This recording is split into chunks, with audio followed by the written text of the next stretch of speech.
Hey guys, what's up? Demon Dog here. Today I'm going to start a new series in this channel. I'm gonna be criticizing things from the television, be it reality show, something with action or whatever. And doesn't matter if it's something from Netflix or from regular TV. I'm gonna criticize it. So today I'm gonna be criticizing the show Beyond Scared Straight. So it's bullshit ass show, and I mean I don't mean bullshit as in like all of it is a hunk of shit. I don't mean it like that. I mean that there's things in the show where they really bothered me, and I'm like, hey, this right here in the show is shitty. This too, and also this. Okay, so I'll give you examples of this. There's one episode where a brother and a sister went to the prison program thing, the Scared Straight program. So, in the group of kids, two of them were siblings, a brother and a sister. So the sister was scared to death, crying and all that. Then, and they were scolding the brother like, "Hey, you did this to her. Look at her. She's all scared to death." All that. And so then the girl who was, crying, scared to death, and all that stuff, they were, giving her a pat on the back, being like, "Don't worry, sweetie. Don't worry. Try to relax, breathe, and all that." While the boy, they were all scolding him and telling him it's his fault and all that stuff. And I'm like, they're scratching my head and being like, okay, so they give this one special treatment, but the other ones who have come out in the show, crying and all that, being scared,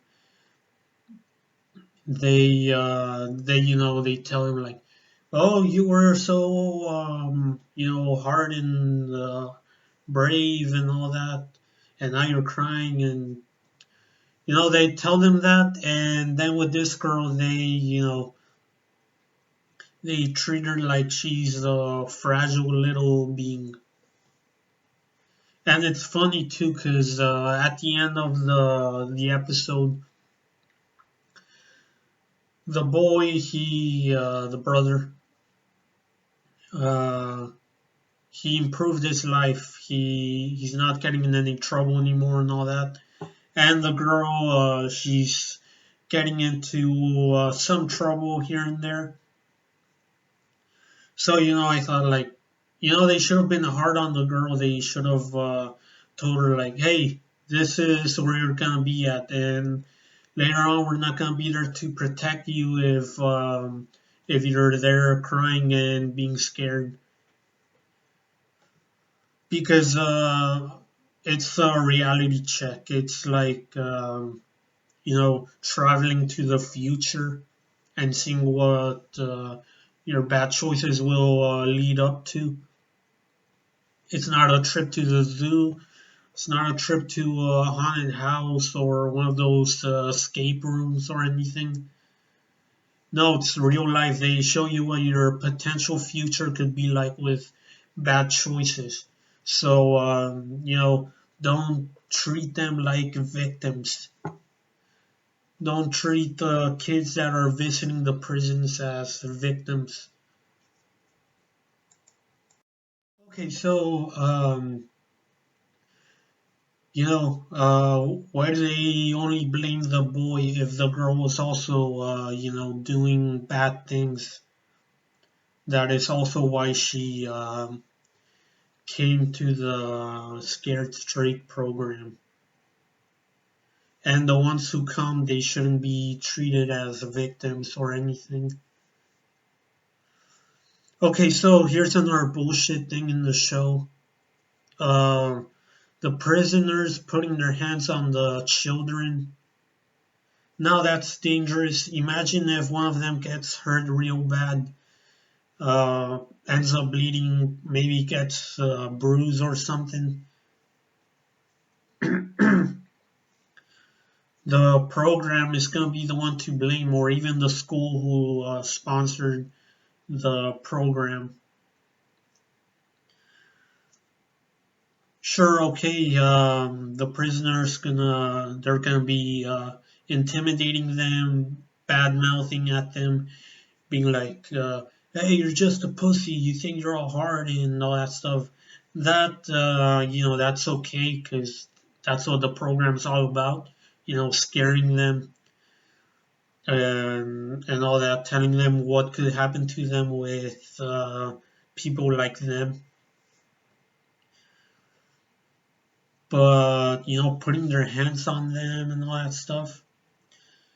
They grabbed a kid. One of the prisoners was like, "Oh, you know what I'll do to you? You know what I'll do to you?" And then he picked him up, grabbing him by his t-shirt, and I'm like, "Hey, where the fuck are the guards, man?" And there was that episode with the brother and the sister. So there was an instant where the prisoners were banging on the doors and forcing them open. And then when they did open, two of them came in and started grabbing a kid real rough. Fortunately, the guard stepped in and stopped the potential fight. But still dangerous because the prisoners still put hands on them. Okay, and so there is this other episode where really got me pissed. So there were these two girls. Their favorite band was that piece of shit rap band, Insane Clown Posse. And those girls, they painted their faces like that rap band. And so they were thinking like, "Hey, paint your faces," and all that, which was funny actually. And I'm glad that not a single blacker of black metal was mocked because of corpse paint. Okay, that was just a little pun. Sorry about that. And so they got in trouble. They were also getting in trouble for listening to Insane Clown Posse. Like, hey, you know what they sing about? They sing about murder, no duh. And then at the end of the program, one of the officers said to the girls, "No, don't listen to that anymore. Don't listen to violent music." Define violent music. I don't think the music was the problem. The problem was them. I mean, the music and movies and all that stuff, that just adds to their complements their bad life.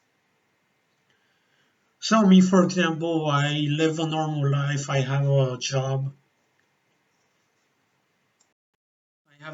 I have my friends. I like to go out and eat and all that stuff. And I listen to music with violent lyrics. Cannibal Corpse, Slayer, Bloodbath, Gorefest, Destruction. Sorry, I bit my tongue. Destruction, Belphegor, Immolation. All that good stuff. And they have lyrics about death, war, and hating people. But hey, didn't land me anywhere like those girls. So no, the music's not the problem, you dumbass. And dumbass, I'm referring to that officer.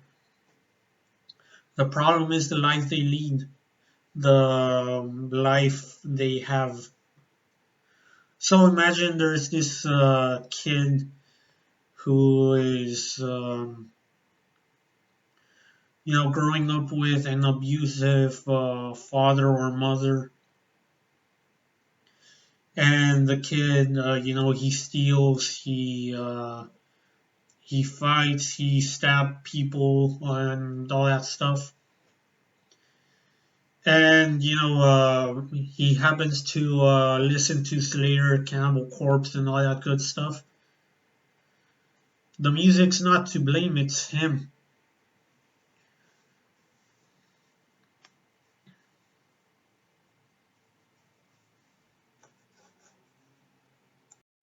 Him, that kid that was saying as an example. He or she, they can get better in life and all that stuff, become normal, and still listen to Cannibal Corpse and all that, and they would still be okay in life. It has nothing. Yeah, don't blame music, movies, or shows or anything. For example, Texas Chainsaw Massacre is one of my favorite movies, and I don't I don't have the desire to do any of that stuff as Leatherface does or anything. So no, completely, Jesus Christ, completely irrelevant. The music, the movies, and all that shit. And yeah, that officer has no fucking clue. Okay, so second part of me criticizing Beyond Scared Street. So stay tuned.